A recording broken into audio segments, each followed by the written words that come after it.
Okay, let me talk a little bit here. So you see here, you have a 5 watches, 3 Rolexes, a couple guns, 3, we all know the Rolexes. And then we have 2 other watches that are actually connected and associated. And probably many of you possibly don't care or don't know, but the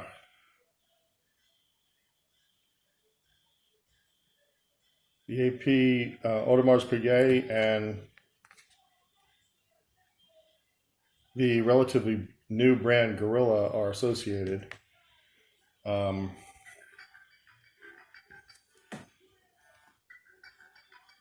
just not going to answer that phone. In the ownership of the company, I won't get into great detail, but I would just like to suggest that to me it is much more interesting around watch collecting, or especially for the future, to think about what's new, what's up and coming, versus,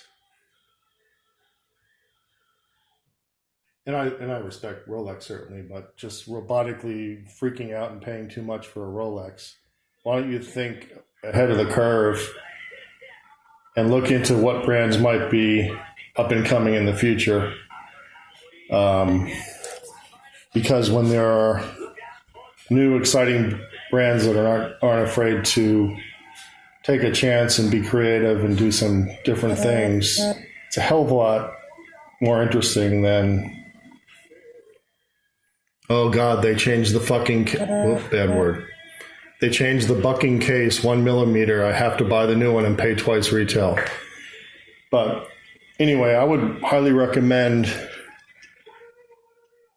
looking into Gorilla. I know I'm going to. Yeah, this is not the typical choice of a watch snob. Definitely not. But they're starting to move in different directions. And I can tell you that I'm definitely going with it. If you don't, I don't care. If you do, fine. But unlike so many other new brands that have fake history or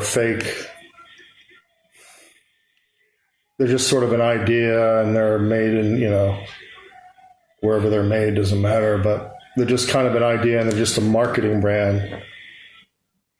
And there are hundreds of them, but occasionally a new brand comes along with a real creativity behind them that is worth collecting and worth looking into. And, I guess that's all I have to say.